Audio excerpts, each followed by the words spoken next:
Hello friends and welcome back to my channel. First of all, can we take a moment to appreciate how cool this shirt is? This was actually a gift from one of my clients, Ellis, and I think it is like the cutest thing ever and I'm so stoked on it. So shout out to Ellis for the shirt. I love it. I am somebody's bomb ass body piercer.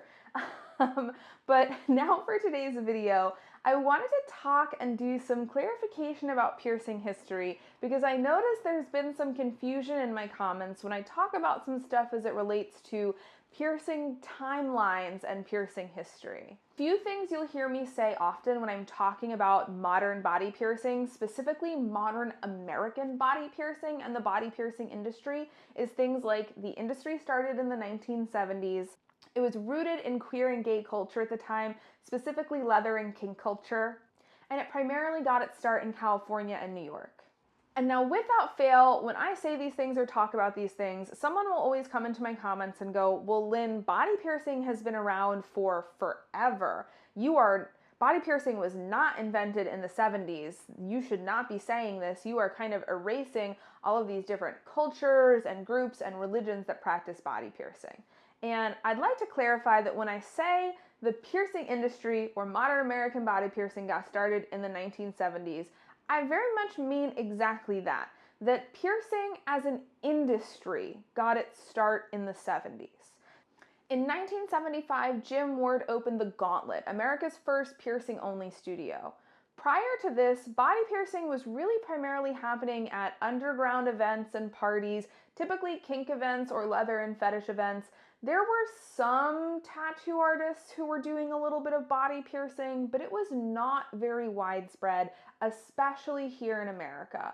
It was really mostly allocated to, again, kink events and play parties and queer clubs and very much just associated with queer culture. And this was part of why the Gauntlet really needed to exist, because at this time, tattoo artists and piercers did not get along. They did not like each other. Tattoo artists were, for the most part, not all of them, but a lot of them, pretty homophobic, pretty anti-gay, pretty anti-women, and thought piercing was gay and queer and weird, and they didn't want anything to do with it.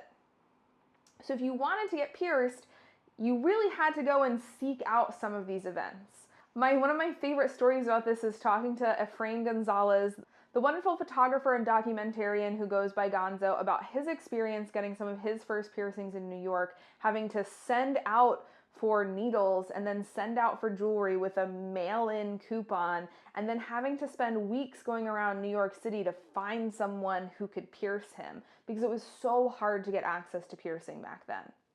Enter the Gauntlet, the first piercing-only studio, and it very rapidly took off. Now, while the Gauntlet started out as a safe place for queer folks and leather folks to come get piercings and explore things, it very quickly grew into a much more commercialized industry. And we started seeing studios cropping up all over the place that offered piercing. Tattoo studios started to get in on offering piercing. Folks started to realize that there was money to be made in body piercing, and an industry was born. Now, we did a lot of good when we created the piercing industry. We made it more accessible for people to be able to get piercings. We standardized safety and training, introduced autoclaves and the wearing of gloves, got to collaborate with medical professionals and make the process safer and cleaner, invented new styles of jewelry that make piercing safer and cleaner. But we still turned it into a for-profit industry, and it still became very commercialized, very commodified, and very colonized. This version of body piercing as a for-profit industry is literally nothing like what body piercing is when we talk about piercings that have been traditionally done as parts of different tribal cultures, different religions, different spiritual groups, different rituals, and different rites of passage. When we look at the grand history of body piercing and how long piercing itself has existed, I mean, come on, the oldest known mummy in the world had stretched ears and piercings. We have records of body piercings from most cultures around the world, dating back hundreds and thousands of years. And body piercing was this incredible, innate human desire. That's why we see cultures from all over the world practicing it. And while yes, piercings have been used for adornment and fashion in a lot of these cultures, they've also been used as really important rites of passage, parts of religious ritual, and cultural signifiers. And these piercing practices are not the same thing as what we call the piercing industry today. Now, I understand why there might be this initial reaction to try and compare the two, because to hear someone talk about the history of piercing as an industry and credit it to something as recent as the 70's or as limited a group as just queer leather daddies in California from the 1970's can seem pretty reductive at first glance. I felt the same way too when I was young and getting started in the industry. People would talk about the history of the piercing industry, and I would go, but body piercing is so much older than that.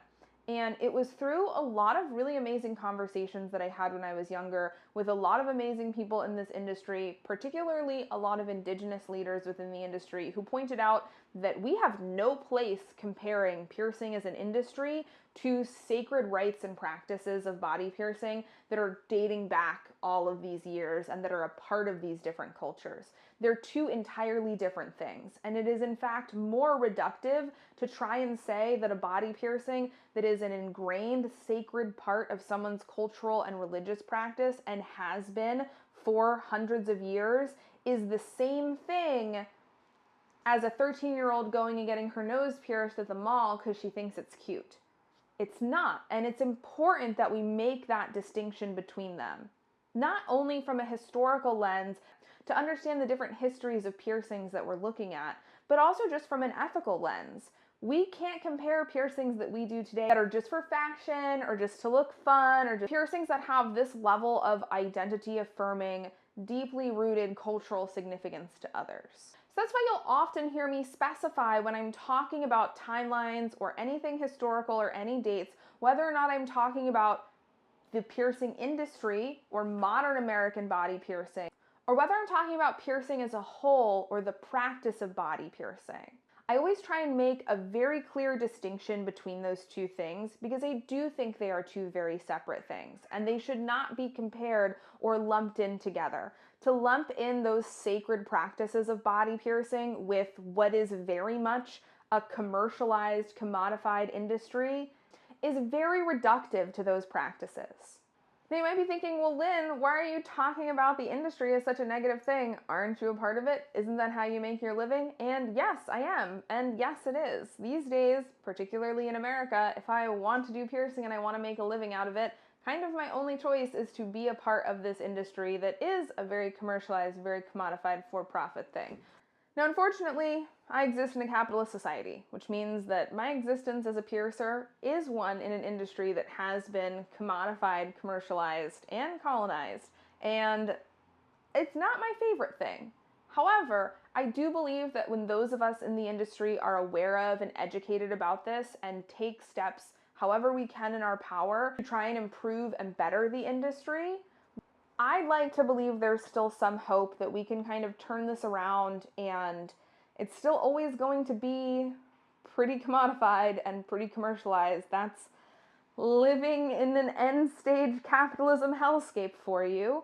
But I do really believe that we can do a lot to improve on what the industry, especially in America, has done in the past when it comes to these issues. Videos like this are a part of it, and trying to share education about the history of piercing. I think it's very important for us to know our history, not just modern body piercing history, but traditional piercing history. I have a media list on my website, which I'll link down below, where I have a lot of different books listed that get into different histories of different cultural piercing practices. It's very important that we keep this history alive. We document it, we read it, we respect it, and we carry it with us. That is one major way that we can try and do better. So if you're interested in anything piercing history related, as fascinating as modern piercing history and piercing industry history is, I would really encourage you to try and spend some time sitting and learning about older and more traditional piercing history, especially learning about your own histories in your own cultures and keeping them alive in your own ways through your own practices. That is one of the best ways that we can connect with this higher, more significant version of body piercing. And I encourage everyone to go on a journey to learn what their cultural and ancestral history of body piercing is and how they can best still carry that with them today. The modern American body piercing industry also still really struggles with issues of diversity and accessibility, like we've talked about here before on my channel. And I think those are two main areas where we as an industry should really be focusing our time and effort to try and improve in order to make positive changes on this, again, very commercialized industry that we exist in. If you're interested in working more with diversity, inclusion, and accessibility within the industry, I will link some causes and some articles down below that go over how we can do more with that and what we can do to try and make the industry better on those fronts. And it's coming up on scholarship season for conference, and that is such a great direct way that we can make those changes. There are a lot of really amazing scholarship funds for people of color, Black piercers, queer piercers, and female piercers. And if you have the ability to, donating to those scholarship funds really directly helps those people access education, training, and work in this industry. And it is such meaningful work that these scholarships are doing. So I will also be linking some of those funds in the comments down below. And if you're able to donate, that's amazing. And if you're not, consider sharing information about the scholarship. So maybe a piercer you know or in your area can find out about it and apply and attend conference next year. I hope this video helps kind of clarify the difference when I'm talking about piercing historical topics, and I hope it helps explain why I think it's so important that we make a clear designation between piercing, for-profit, modern piercing, and piercing as an industry, and why that is so separate from cultural, spiritual, religious traditional body piercing, and why that is so deserving of our respect, and why a big part of respecting that side of piercing is not trying to lump it in with this capitalist industry that we exist in these days. I'm really interested to see the comments on this one and hear some other folks' perspectives, and I'm always open to hearing other takes on this, so whether you agree or you disagree, I'd love to hear how you feel about this in the comments down below. Have an awesome rest of your day, and I'm sure we'll sit down and chat again soon. Bye!